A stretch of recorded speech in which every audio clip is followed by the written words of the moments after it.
Hello guys, this is Krishna on Unacademy और मैं आप लोगों को आज जनरल स्टडीज के बहुत सारे इंपॉर्टेंट फैक्ट्स जिसमें कि अप्लाइड ज्योग्राफी और साइंस एंड टेक्नोलॉजी के हिस्ट्री के बहुत सारे फैक्ट्स आपको मिलेंगे। एक थ्योरी क्लास भी होगी, बाइलिंगुअल होगी, विथ इमेजेस होगी और साथ ही साथ आपको एमसीक्यू के क्वेश्चंस भी कराए जाएंगे। तो आज की क्लास में आप लोगों को बहुत सारी चीजें इंपॉर्टेंट मिलने वाली हैं जो एग्जाम ओरिएंटेड होगी। ये क्लास एक फ्री डेमो क्लास होती है जो आपके लिए चलती है अनअकैडमी की तरफ से। ये एक फ्री घर बैठे लाइव टेलीकास्ट डेमो क्लास होती।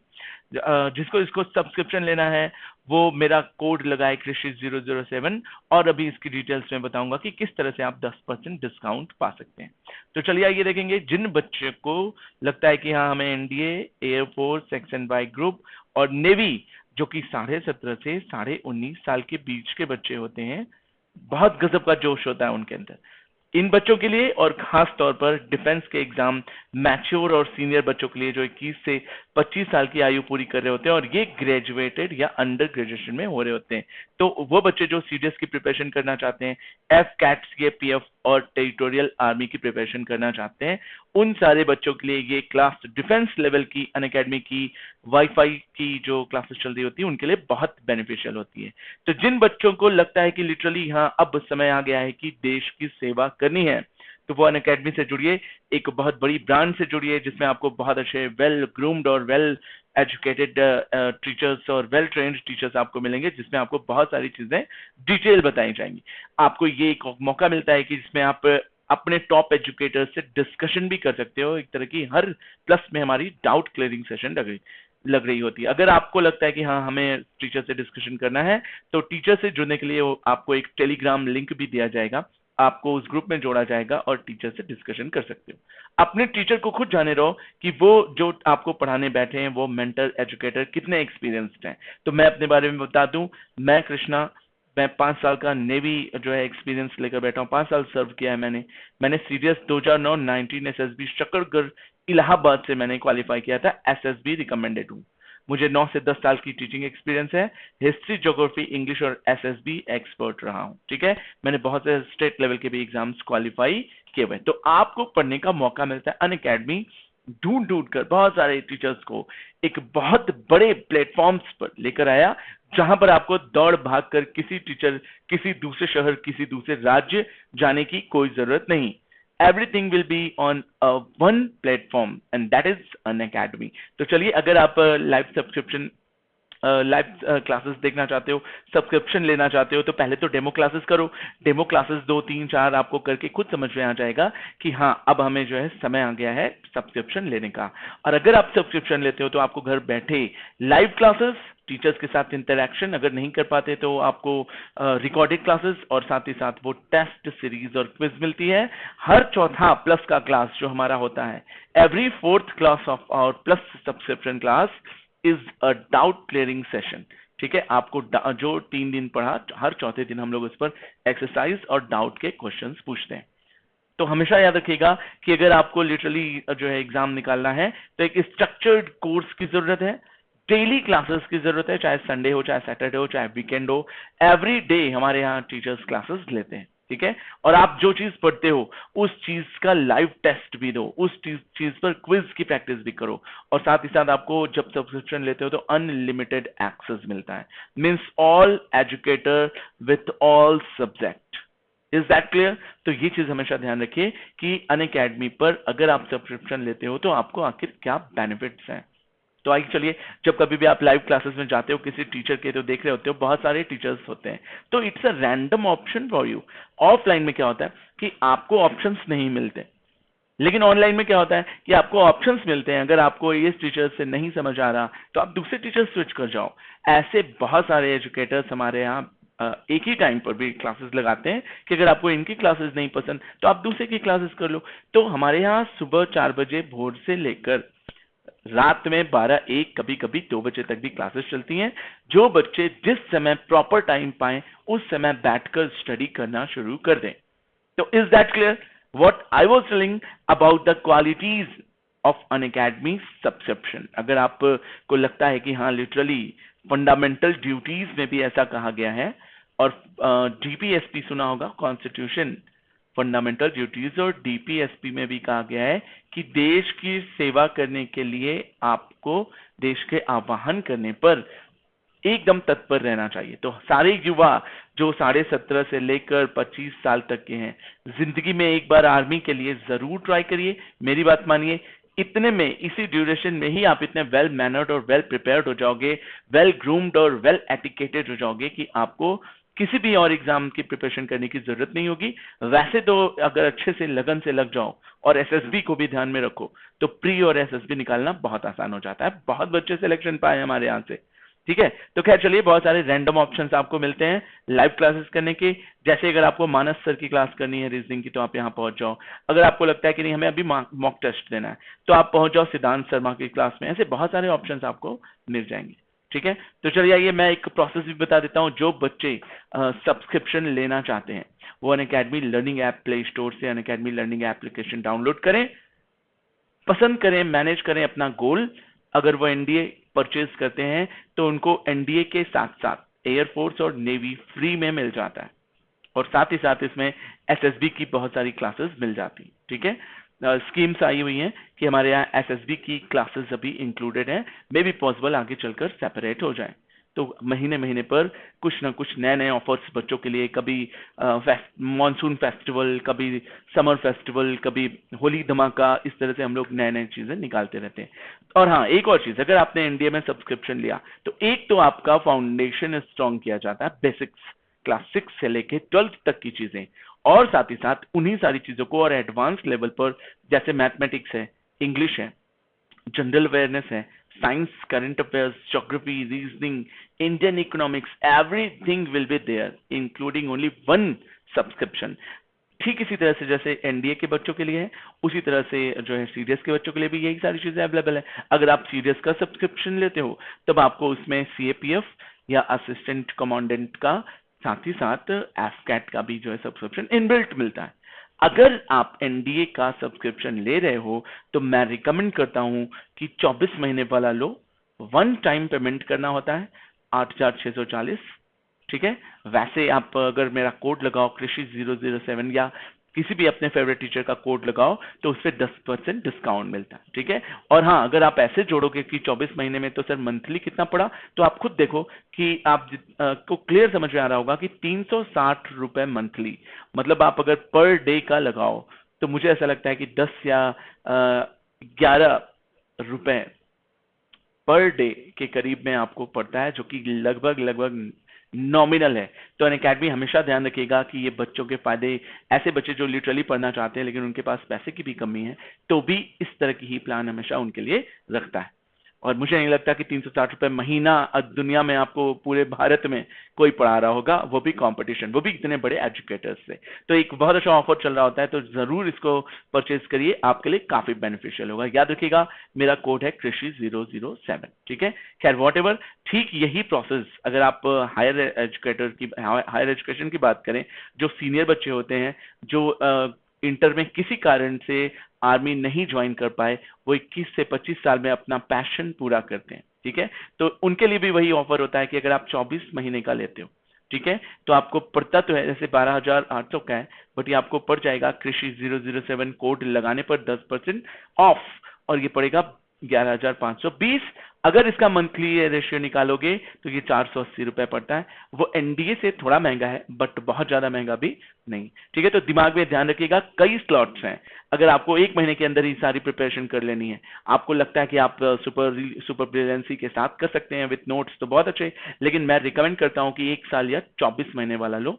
ऑप्शंस आपके पास बहुत सारे होते हैं। आप चाहो तो ईएमआई प्रोसेस भी कर सकते हो, आप चाहो तो डेबिट कार्ड कर सकते हो, आप चाहो तो यूपीआई के थ्रू भी आप पेमेंट कर सकते हो। बहुत सारे ढेर सारे ऑप्शंस होते हैं, तो जरूर माइंडसेट करिए और डेफिनेटली लग जाइए अपनी इस तैयारी में। और इसमें हम सब मिलकर, सारे एजुकेटर्स, टॉप लेवल के एजुकेटर्स हैं, आपके फाउंडेशन के एजुकेटर्स हैं, आपके कंपटीशन के, एसएसबी के, मैथ्स के, सारे एजुकेटर्स मिलकर आपकी प्रिपरेशन कराएंगे।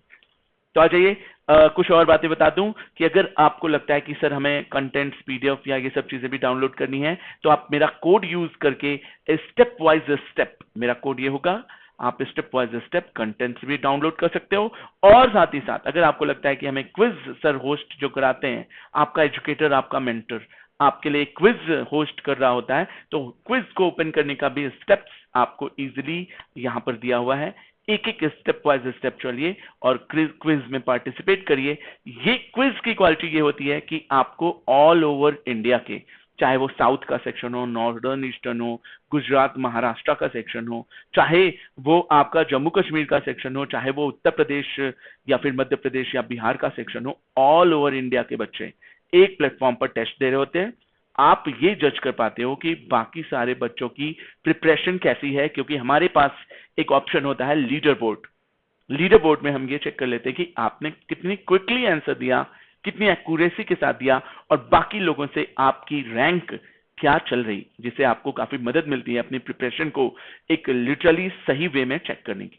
तो ध्यान रखिएगा, ये अनअकैडमी लिटरली ऐसा प्लेटफॉर्म बनाया गया है जो कि एक, मैं तो ये कहता हूं कि एजुकेशन की दुनिया में अभी तक का बेस्ट परफॉर्मर यही है। ठीक है, आप कभी भी किसी से भी कंपेयर करेंगे तो आपको इनका हमारा और सबसे अच्छा ये अनअकैडमी की फैमिली का बेस्ट आपको दिखेगा, और हम लोग पूरी कोशिश करते हैं कि हमारे यहाँ से बच्चे पूरे सेटिस्फाइड हो। खैर चलिए आगे बढ़ेंगे। हम लोग देखेंगे कि जो अगर आप लोग को जितनी भी चीजें मैंने बताई, अगर ये बातें समझ नहीं आई, तो उसके अलावा आपको हम एक टेलीग्राम चैनल प्रोवाइड कराते हैं जिसमें आपको पीडीएफ मिल सकता है। पीडीएफ के साथ साथ आप अपनी ऑन डिमांड क्लासेस की बात भी कर सकते हो टीचर से। ऑन डिमांड क्लासेस मतलब आपको चाहिए तो आपको वो क्लासेस अवेलेबल करा दी जाएगी। अगर आपको लगता है कि नहीं सर कुछ डाउट्स हैं, तो आप स्क्रीनशॉट डाल सकते हो या टीचर से डायरेक्ट कांटेक्ट कर सकते हो। ठीक है, तो टेलीग्राम ऐप पर जुड़ने के लिए इस लिंक का यूज करिए। टेलीग्राम ऐप से जुड़िए, आपको पीडीएफ मिलेगा, आपको ऑन डिमांड क्लासेस मिलेंगी और आपके सारे डाउट्स क्लियर कर दिए जाएंगे। तो इसलिए दिमाग में रखिए कि एक बहुत अच्छी अपॉर्चुनिटी आपको दी जा रही। खैर चलिए व्हाटएवर, तो आज की क्लास में, ठीक है, जो मैं आप लोगों को चीजें बताऊंगा वो क्या चीजें होंगी समझिए। थ्योरी तो होगी ही, साथ ही साथ उस थ्योरी पर कुछ एमसीक्यूज भी होगा। ठीक है, इनके अलावा आपको मिलेगा इमेजेस के साथ एक्सप्लेनेशन, जो कि इजी कर देता है चीजों को एक्सेस करना। अगर आप चीजें एक्सप्लोर भी करना चाहोगे तो वो इमेजेस के थ्रू मैं आपको काफी चीजें समझा दूं। तो चलिए आइए शुरू करते हैं। कुछ पोर्शन में पढ़ाने वाला हूं साइंस एंड टेक्नोलॉजी का, देखेंगे कि आखिर इसमें है क्या। जैसा कि आपके सामने स्क्रीन पर देखने पर ही लग रहा कि यार ये पृथ्वी है, अर्थ है। अर्थ नीले रंग की क्यों है? तो सब लोग जानते हो कि पृथ्वी नीले रंग की क्यों दिखाई देती है, उसके पीछे कारण है। उसके पीछे कारण क्या है सब लोग जानते हो कि प्रकाश का जो स्कैटरिंग ऑफ लाइट का खोज किया था वो सीवी रमन ने किया था। सीवी रमन 1928 में 28 फरवरी को उन्होंने विबग्योर VIBGYOR विबग्योर की खोज करी थी, जिसकी वजह से उनको भौतिकी में नोबेल पुरस्कार, फिजिक्स में नोबेल पुरस्कार 1930 में मिला था। और उसी 28 फरवरी को ही हम साइंस डे के रूप में मनाते हैं। इस सारी चीजों के बारे में मैंने आगे डिटेल बताई हुई है। बस इतना याद रखिए कि पृथ्वी नीले रंग की इसलिए दिखाई देती है कि वॉयलेट कलर की जो फैलने की शक्ति होती है सर्वाधिक होती है। खैर वो चीजें कभी हम लोग बात करेंगे। आज हम लोग हल्का ज्योग्राफी, अप्लाइड ज्योग्राफी का सेक्शन टच करने वाले हैं कि पृथ्वी के ऊपरी सतह पर ये सब चीजें जो आपको दिखाई देती हैं आखिर ये हैं क्या। ठीक है, तो बहुत सारी जिज्ञासा पृथ्वी के और अंतरिक्ष की बातें करते ही आदमी में जाग जाती हैं। वो सारी क्वेस्ट, सारे थ्रस्ट पूरा करने के लिए मैं यहाँ पर आया हूं। तो चलिए क्या देखेंगे कि मैं बता दूं पृथ्वी की आंतरिक संरचना या इंटरनल स्ट्रक्चर्स कभी डिटेल में दोबारा पढ़ा जाएगा, लेकिन आज हम लोग पढ़ने वाले हैं पृथ्वी की एक्सटर्नल। आप लोगों को बहुत ही लेमैन स्टाइल में आप लोगों को पृथ्वी के एक्सटर्नल टर्म्स के बारे में बताऊंगा। अगर मैं कहूं कि जब सूरज से पृथ्वी टूटकर अलग हुई तो इट वॉज हॉट, गर्म थी, लेकिन जैसे ही धीरे धीरे समय के साथ ये दूर हटी तो गोल्डी लॉक जोन में पहुंची। क्या मैंने बताया? Goldilocks zone. Goldilocks zone अगर आपसे पूछे कोई कि क्या है तो बताएंगे कि जहां पर ना तो बहुत ज्यादा टेम्परेचर हाई और ना तो बहुत ज्यादा टेम्परेचर लो होता है, जहां पर जीवन संभव है, उस जगह को हम बोलते हैं गोल्डी लॉक जोन। तो जब पृथ्वी गोल्डी लॉक जोन पर पहुंची तो पृथ्वी ठंडी हुई। आप अच्छे से जानते हो कोई भी चीज ठंडी होती है तो वो सिकुड़ती है। सिकुड़ने की वजह से पृथ्वी पर जितने भी मटेरियल्स या मिनरल्स पाए जाते थे, मेटल नॉन मेटेलिक चीजें पाई जाती थी, वो सारी चीजें ठंडी होने के कारण सिकुड़ गई, और सिकुड़ जाने से चीजें थोड़ी सी ऊपर उठ जाती हैं। तो जो सेक्शन थोड़ा ऊपर उठा और उसके चारों तरफ पानी भर गया, तो वो जो पानी भर गया उसको कहा गया पैंथालासा, ज्योग्राफी की लैटिन भाषा है। और जो लैंड ऊपर उठ गया, जो ऊपर पृथ्वी में दो चीजें दिखाई दी, अभी मैं फिगर से समझाऊंगा। जो लैंड वाला पोर्शन था उसका नाम पड़ा पैंजिया, और जो पानी वाला पोर्शन था उसका नाम पड़ा पैंथालासा। इसको फिगर से समझोगे तो और आसान होगा। देखोगे नीले कलर का जो पानी वाला पोर्शन है, ये पूरा पोर्शन कहलाता है पैंथालासा, पैंथालासा, ठीक है। और ये जो ग्रीन कलर वाला पोर्शन जो आपस में सब जुड़ा हुआ है, एक बड़ा पत्थर जैसा टापू जैसा दिख रहा, it was just looking like an island, तो याद रखिएगा ये ग्रीन वाले पोर्शन को हमने कहा पैंजिया। Is that clear? तो शुरू में जो पृथ्वी टूटकर अलग हुई, जब ठंडी हुई तो पृथ्वी पर पानी भरा, हाइड्रोजन और ऑक्सीजन ने रिएक्ट किया तो पानी बना और चारों तरफ पानी भर गया, और पानी की वजह से और ठंडी हुई, और ठंडी होने की वजह से और सिकुड़ी। तो ये एक बड़ा सेक्शन जो सिकुड़ कर ऊपर उठ गया, इसी का नाम दिया पैंजिया, और जो चारों तरफ पानी भर गया इसका नाम था पैंथालासा। पृथ्वी अपने एक्सिस को, सेंटर को केंद्र मानकर चारों तरफ घूमती है, जिसके कारण पृथ्वी के बिल्कुल मिडिल में एक फोर्स लगता है जिसके हम कोरियोलिस फोर्स कहते हैं। कोरियोलिस फोर्स के कारण पृथ्वी का ये जो पैंजिया वाला पोर्शन था बीच से टूट गया। देखो अगले फिगर से समझने की कोशिश करो, ठीक है। जब ये बीच से टूटा यहां से, तो एक समुद्र बना, सबसे पहला सागर, the first ocean of the world is known as Tethys सागर। सबसे पहला जो मडी जो है वो ओशन बना, वो दैट वाज टेथीज ओशन। और इसने ऊपर वाले पोर्शन को, मतलब पैंजिया को, दो भाग में बांट दिया। पहला वाला जो पोर्शन नॉर्दर्न पोर्शन कहलाया, that is known as Laurasia, इसी को अंगारा भी कहा जाता है। And the second portion, that downward portion, south वाला पोर्शन जो था वो क्या कहलाया? गोंडवाना कहलाया। मतलब फिर से सुन लो, इसको समझो कि बीच में जब पैंजिया को पानी ने तोड़ा तो नॉर्थ वाला पोर्शन नीचे आ गया, सॉरी नॉर्थ वाला पोर्शन ऊपर चला गया और साउथ वाला पोर्शन नीचे आ गया, और बीच में एक समुद्र का निर्माण हुआ। तो वो जो समुद्र बना, उस समुद्र का नाम पड़ा तेथीज सागर, और जो नीचे वाला पोर्शन था ये पड़ा गोंडवाना, और जो ऊपर वाला पोर्शन, इसके दो नाम पड़े, that is known as Angara land, और इधर you can say it is Laurasia, इसमें एशिया आता है। आई बात समझ रहे हैं? तो याद रखिएगा, फिगर के माध्यम से मैंने आपका कॉन्सेप्ट क्लियर किया कि यही पैंजिया दो भागों में टूटा। ऊपर वाला पोर्शन कहलाया अंगारा और नीचे वाला पोर्शन कहलाया गोंडवाना। आगे चलकर देखोगे तो पैंजिया और भी कई पार्ट्स में टूटा, मतलब अंगारा लैंड भी 2-3 पार्ट में टूटा, गोंडवाना लैंड भी 2-3 पार्ट में टूटा, और इधर उधर अलग अलग दिशाओं में मूव करने लगा। And that movement is known as continental drift theory। Continental movement कहा जाता, पूरा का पूरा इसी प्रोसेस को समझो, एक बार फिर से समझाऊंगा। ये जो ऊपर वाला लैंड था ये कहलाया लॉरेशिया, और नीचे वाला लैंड क्या कहलाया? गोंडवाना, इसी को अंगारा नाम भी दिया गया। अब अंगारा लैंड भी 2 से 3 पार्ट में टूटा। अगर मैं इसको एक फिगर के थ्रू बनाकर समझाऊं तो मेरी बात समझने की कोशिश करना कि ये है अंगारा लैंड और ये है गोंडवाना लैंड। इसको समझना, अंगारा लैंड 2 पार्ट में टूटा, एशिया, नॉर्दर्न अमेरिका और यूरोप, और गोंडवाना लैंड जो है ये भी 3 पार्ट में, साउदर्न अमेरिका, ऑस्ट्रेलिया और अफ्रीका में टूटा। तो मतलब ये अलग अलग 7 कॉन्टिनेंट्स बनाते हैं, और ये जो पैंथालासा वाला पोर्शन, वाटर वाला पोर्शन था, ये 5 मेजर ओशंस बनाते हैं। देखो बहुत लेमैन स्टाइल में समझाने की कोशिश कर रहा हूं, वैसे तो किताबों में बहुत ब्रॉड में लिखा हुआ है, बट मैं कुछ अच्छे राइटर्स को फॉलो करता हूं, जैसे खुल्लर हैं, या आपने सुना होगा महेश कुमार बर्नवाल हैं। तो ये एक बहुत अच्छे सिविल लेवल के कॉन्सेप्ट क्लियर करने वाले राइटर्स हैं, उन्हीं की बातों को बहुत ही लेमैन स्टाइल में बता रहा।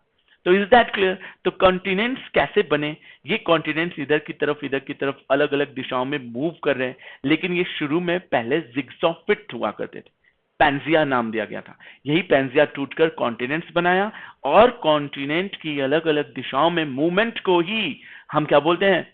इसी मूवमेंट का नाम है continental drift theory, that has been derived by Wegener in 1920। किसने खोजा था? वैगनर ने कहा था कि शुरू में सारे पैंजिया जिग्सॉ फिट थे, लेकिन टूटकर कुछ अलग अलग हो गए और अलग अलग दिशाओं में मूव करने लगे।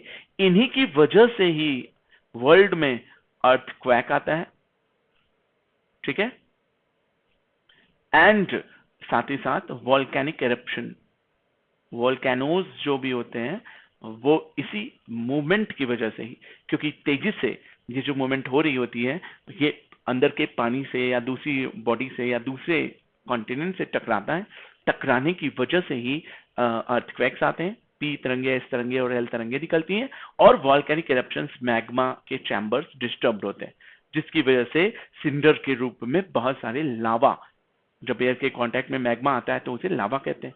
तो बहुत सारे कॉन्सेप्ट्स उभर कर सामने आते हैं, लेकिन पहले बेसिक कॉन्सेप्ट समझने की कोशिश करो और प्री के क्वेश्चंस उठाते चलो। मेरे लेक्चर से प्री के क्वेश्चंस उठाते चलो। जैसे मैं बोलूं कि कॉन्टिनेंटल ड्रिफ्ट थ्योरी किसने दी थी, तो बताएंगे वैगनर। अगर हम पूछे कि जिग्सॉ फिट क्या है, तो बताएंगे कि जो अंगारा और गोंडवाना लैंड था आपस में पहले फिट होता था, लेकिन गोंडवाना लैंड से साउदर्न अमेरिका अलग हुआ, अफ्रीका अलग हुआ, और साथ ही साथ मेडागास्कर अलग हुआ, ऑस्ट्रेलिया अलग हुआ, और इंडियन सब कॉन्टिनेंट अलग हुआ। अगर हम पूछें कि ये सारे किसके पार्ट हैं, तो बताएंगे गोंडवाना नीचे वाले के। अगर हम पूछे कि तो अंगारा के कौन कौन से पार्ट हैं, तब आप बताओगे कि नॉर्दर्न अमेरिका, यूरोप और एशिया अंगारा के पार्ट माने जाते हैं। प्री का क्वेश्चन भी प्रिपेयर हो रहा और आपका कॉन्सेप्ट भी क्लियर हो रहा। तो देखोगे लॉरेशिया में ये वाला पोर्शन नॉर्दर्न अमेरिका बन गया, और ये वाला पोर्शन साउदर्न अमेरिका बन गया। साउदर्न अमेरिका गोंडवाना का पार्ट है, नॉर्दर्न अमेरिका लॉरेशिया का पार्ट है। देखोगे तो ये टूटे टूटे वाले पोर्शंस यूरोप बन गए, और ये सबसे बड़ा कंटिनेंट जो बना ये बन गया एशिया। तो इसीलिए इन तीनों को मिलाकर लॉरेशिया कहा गया। ये देखोगे अफ्रीका का पोर्शन, ये देखोगे नॉर्थ साउदर्न अमेरिका, और ये देखोगे ऑस्ट्रेलिया, और नीचे जाओगे तो अंटार्कटिका एंड मेडागास्कर बहुत सारे मिलेंगे। तो आपको ये जो पोर्शन दिख रहा गोंडवाना का, कॉन्सेप्ट क्लियर हुआ। चलें आगे की तरफ बढ़ेंगे। याद रखिएगा ये जो जापान ओपान वाला एशिया के पास वाला पोर्शन है, सबसे ज्यादा जो है पैसिफिक ओशन के पास पड़ने के कारण, कॉन्टिनेंटल मूवमेंट के कारण, प्लेट टेक्टोनिक मूवमेंट्स के कारण ही भूकंप और ज्वालामुखी आते हैं, जैसा कि मैंने बताया। इसीलिए जापान में सर्वाधिक भूकंप आते हैं। मेरी बात समझ गए? खैर चलो आगे की तरफ मूव करेंगे और स्पीड बढ़ाएंगे थोड़ी क्लास की। जैसे कॉन्टिनेंटल ड्रिफ्ट थ्योरी होती है, वैसे ही बड़ी बड़ी प्लेट्स होती है। कॉन्टिनेंट्स में केवल लैंड मूव कर रही होती, लेकिन प्लेट टेक्टोनिक मूवमेंट में लैंड के साथ साथ एक बड़ा एरिया वाटर का भी, वाटर प्लस लैंड दोनों मूव कर रहे होते हैं। इसी को हम बोलते हैं plate tectonic movement. That has been delivered, that has been discovered, invented by Harry Hess. जो कॉन्सेप्ट दिया था वो किसने दिया था प्लेट टेक्टोनिक मूवमेंट का, तो बताएंगे हैरी हेस ने।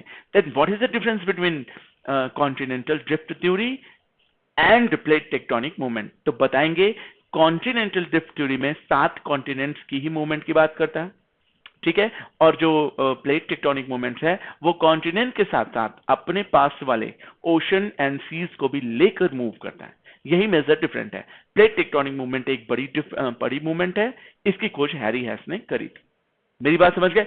और अगर मैं पूछूं कि ये जो मूवमेंट चल रही बड़े से पूरे के पूरे कॉन्टिनेंट की मूवमेंट चल रही, तो ये किस चीज पर मूव करता है, तो बताएंगे कि ये एस्थेनोस्फेयर पर मूव करता है। जरा देखना चाहोगे कि जब ये जिग्स ऑफ फिट था लेकिन मूवमेंट के कारण अलग अलग हो गया, तो देखो नॉर्दर्न अमेरिका अलग मूव कर रहा, साउदर्न अमेरिका अलग मूव कर रहा।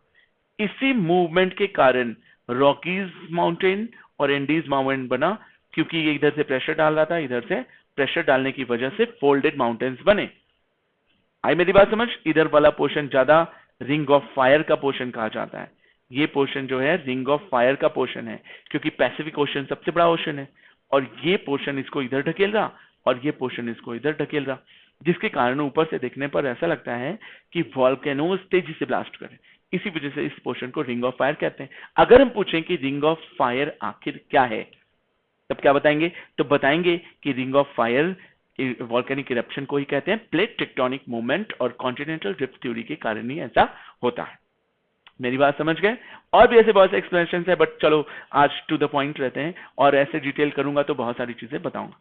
आज की क्लास जो है मैं इमेजेस के थ्रू समझाने की कोशिश कर रहा हूं। इन्हीं सारी चीजों को अगली क्लासेस में थ्योरी के माध्यम से बाइलिंगुअल लिखकर आपको दोनों चीजें समझाई जाएंगी, ठीक है? बट आज कॉन्सेप्ट क्लियर की बात चल रही।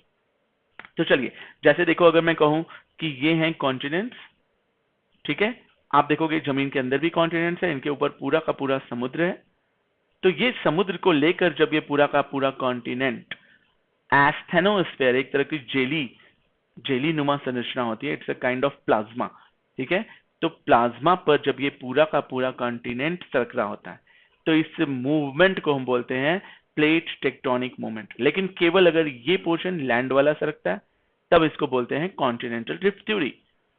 और ये किस चीज पर सरकता है, कभी कभी क्वेश्चन पूछता है, तो बताएंगे कि पृथ्वी के अंदर ना तो सॉलिड ना तो लिक्विड, ठीक है, और ना ही गैस। ये क्या होता है? सॉलिड और लिक्विड का सेमी पोर्शन होता है, आधा सॉलिड आधा लिक्विड, मतलब जेली, जो कि फोर्थ स्टेट के नाम से जाना जाता है। तो जेली नुमा संरचना जो बनी, उसी को हम बोलते हैं एस्थेनोस्फेयर। एक तरह की ग्रीज होती है जिस पर बड़ी बड़ी चट्टानें मूव करती हैं, स्लाइड करती हैं, सरकती हैं। Is that clear? तो अगर ये एक नंबर का और क्वेश्चन प्रिपेयर हुआ कि ये जो कॉन्टिनेंटल ड्रिफ्ट थ्योरीज या प्लेट टेक्टोनिक मूवमेंट्स होती हैं, ये आखिर किस चीज पर सरकती हैं, तो बताएंगे एस्थेनोस्फेयर। एक नंबर और प्रिपेयर किया मैंने आज की क्लास में। तो ये था मेरा कॉन्सेप्ट कि जो पृथ्वी पर किस तरह से पृथ्वी सूरज से टूटकर अलग हुई, ठंडी हुई, इस पर आइलैंड्स बने जो कि पेंजिया कहलाए, जो पानी भर गया चारों तरफ वो पैंथालासा कहलाए। कैसे ये टूटा, कैसे टूटकर 7 कॉन्टिनेंट्स में बटा, और कैसे ये 5 मेजर ओशंस बनाता है।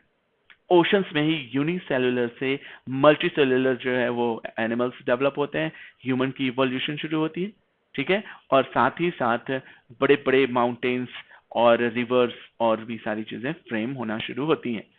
तो ये थी पृथ्वी की external structure in a layman style with figure. अब इसकी जो अगली क्लासेस चलेंगी उसमें मैं थ्योरी, वो भी बाइलिंगुअल सिखाऊंगा, बुलेट पॉइंट्स और डिटेल डिस्कशन करेंगे, और हर चौथे दिन हम लोग इस पे एक काउंटर क्वेश्चन करते हैं। आपको मौका मिलता है कि जो बातें आपको दोबारा समझ नहीं आई या किसी कारण से आपका जो है वो कॉन्सेप्ट क्लियर नहीं हुआ, तो आप मुझसे उस टॉपिक पर दोबारा डिस्कशन कर सकते हो।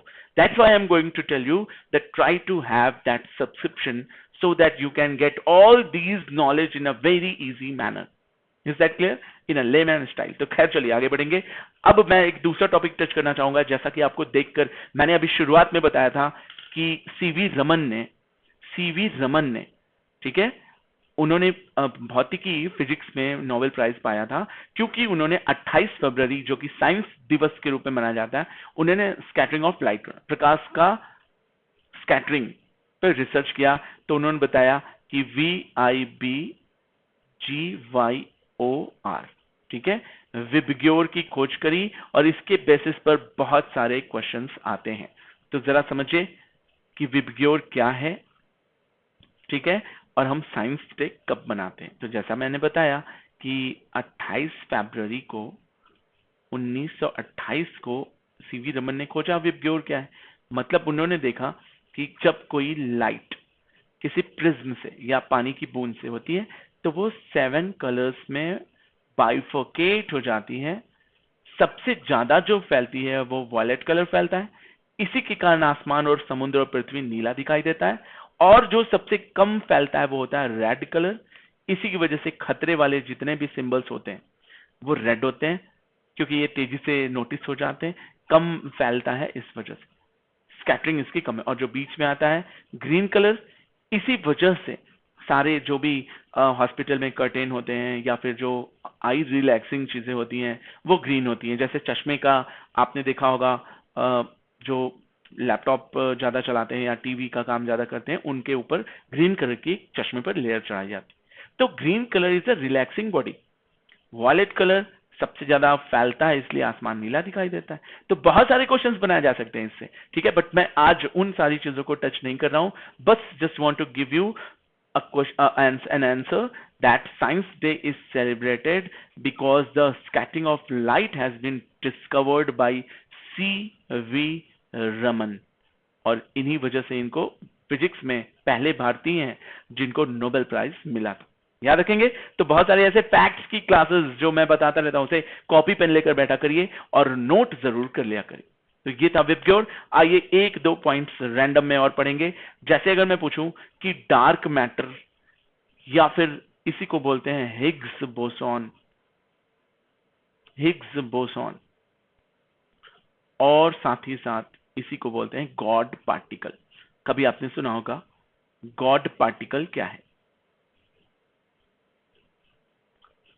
तो बताएंगे कि जब कभी पृथ्वी का विकास हुआ, तो पृथ्वी के विकास में जब ब्लास्ट हुआ था, बिग बैंग थ्योरी, जो कि जॉर्ज लेमेंटे ने एक कॉन्सेप्ट दिया था। ये सारी चीजें आपको रिटन में मिलेंगी, बट आज की क्लास जो लेक्चरेट पर बेस्ड है सुनने वाली, तो वो सारी चीजें नोट कर लिया करो जो मैं बोलता हूं। फिर से बता दूं कि बिग बैंग थ्योरी हुआ, बड़ा सा आसमान में ब्लास्ट हुआ, इस ब्लास्ट के बाद ही सूरज बने और ढेर सारे उसके प्लैनेट्स बने।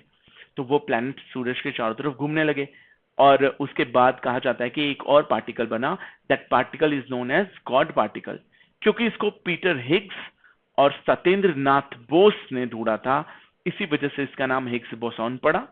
फिर से बताऊंगा, नोट कर लेना।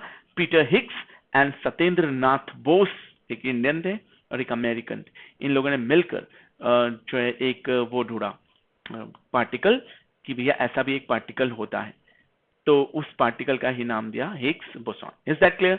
तो याद रखना, इसका नाम डार्क मैटर भी है, इसी का नाम गॉड पार्टिकल भी, ठीक है। अगर हम पूछे LHC क्या है, तो इसको मैं लिख कर बता देता हूं, लार्ज हाइड्रोन कोलाइडर। याद रखिएगा, जो गॉड पार्टिकल खोजा गया हमारी जेनेवा की लैब में, बहुत अंदर जमीन के 27 से 28 किलोमीटर लंबी सुरंग बनाई गई, और इस सुरंग में हम लोगों ने मिलकर बहुत बड़े प्रयोग किए। न्यूट्रिनो नाम का एक अणु ढूंढा, it was like a photon, ये फोटोन के जैसा होता है। कहते हैं कि इसके पॉजिटिव और निगेटिव दो चार्जेस होते हैं, और ये बॉडी से आर पार हो सकता है।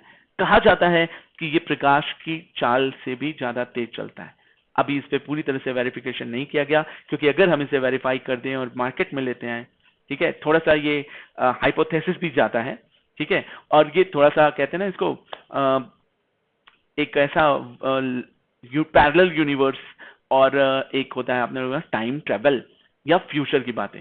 तो इसी वजह से इसको सिलेबस में नहीं रखा जाता, लेकिन पॉइंट ऑफ इंटरेस्ट बहुत रहा है। It is literally a cynosure point, ठीक है। साइनोसोर मतलब होता है आकर्षक, ठीक है, अट्रैक्टिव पॉइंट होता है, लेकिन आप उसकी तरफ मूव नहीं करेंगे। बस ऑफिशियली इतना जानेंगे कि लार्ज हाइड्रोन कोलाइडर जेनेवा में बनी एक सुरंग है, जिसमें हम लोगों ने बिग बैंग थ्योरी की डिटेल पता करने के लिए एक कण ढूंढा था, न्यूट्रिनो नाम था उसका, ठीक है। तो इसका फुल फॉर्म जाने रहो, और जिसने डार्क मैटर खोजा उसके खोजकर्ता का नाम जाने रहो। इतना सफिशिएंट था। खैर चलो, मैं दिखाऊंगा कभी कि ये कैसा दिखता है, बट एक फिगर से अंदाजा लगा लो, ऐसा ही दिखता है, ठीक है।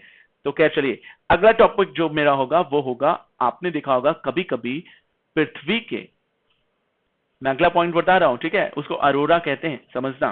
पृथ्वी के नॉर्दर्न पोल पर और साउदर्न पोल पर कुछ ऊंचे तैरते हुए इंद्रधनुष दिखाई देते हैं, जो कि एक बहुत यूनिक फेनोमेना माना जाता है। पृथ्वी पर होने वाली घटना, सूरज से निकलने वाली रोशनी, पृथ्वी से निकलने वाली जो नॉर्थ से साउथ की तरफ जाने वाली इलेक्ट्रोमैग्नेटिक वेव्स होती हैं, तो एक फील्ड बनाती हैं। उस फील्ड में जब सूरज की रोशनी प्रवेश करती है, इसको एक फिगर से थ्रू समझने की कोशिश करो, तो आप देखते हो कि नॉर्थ से साउथ पे जा रही जो तरंगे हैं, ये टूटकर ऊपर हवा में इंद्रधनुष के कलर की तैरती हुई दिखाई देती है। तो वे केवल पोल्स पर ही दिखाई देंगी और कहीं नहीं दिखाई देती। तो इन्हीं तैरती हुई लाइट्स को ही अरोरा कहते हैं।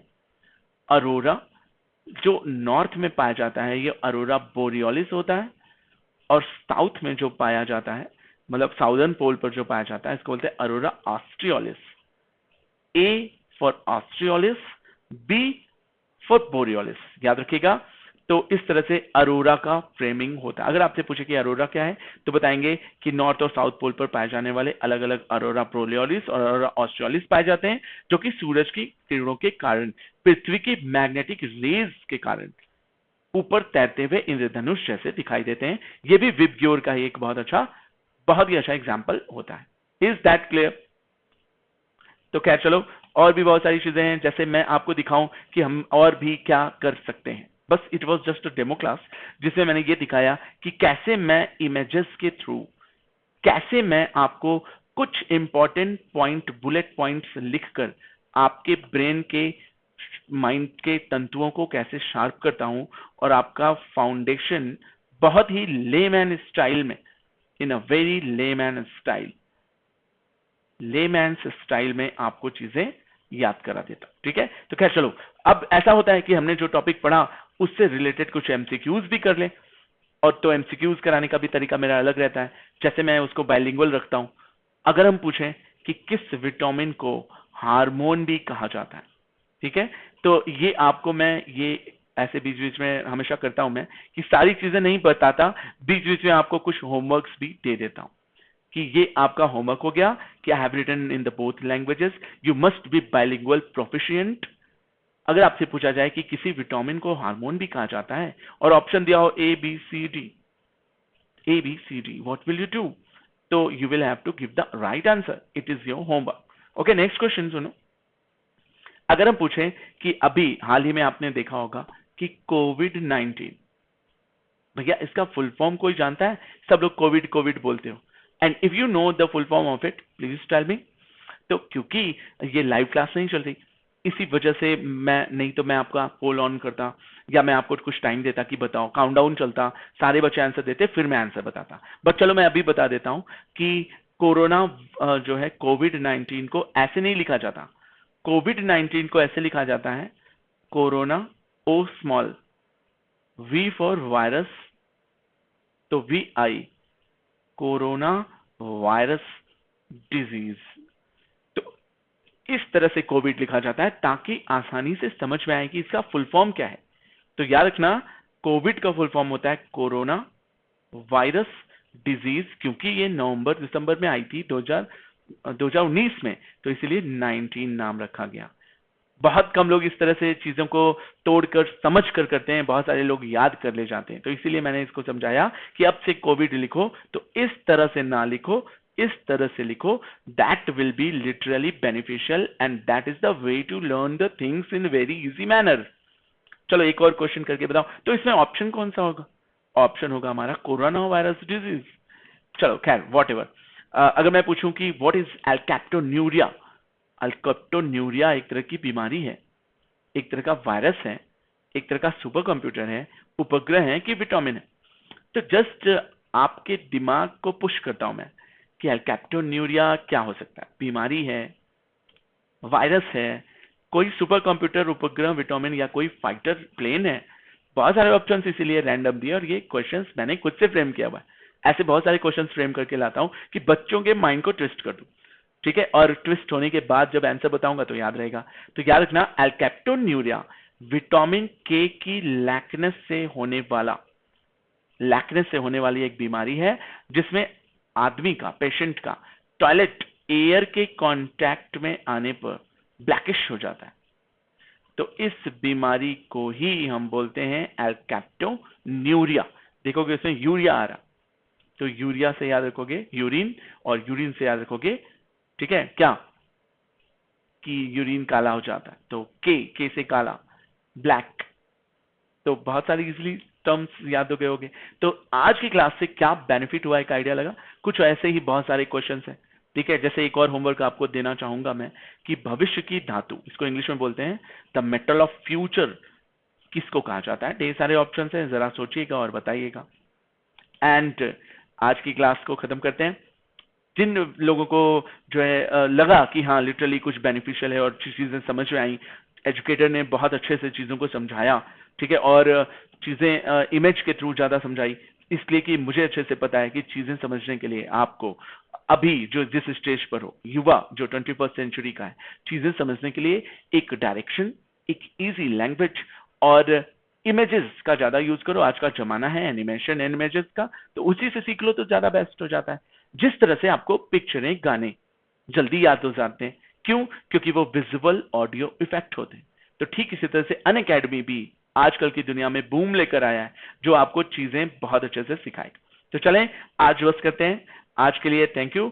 अनअकैडमी के एप्लीकेशंस को डाउनलोड करो और ये चैनल को सब्सक्राइब करो, और अगर अच्छा लगा, ठीक है, तो उसे लाइक एंड दोस्तों को भी शेयर करो और हिट बटन कर लो बेल आइकॉन पर। क्यों? क्योंकि अगर मेरी अगली क्लास लगेगी तो आपको एक नोटिफिकेशन आ जाएगा।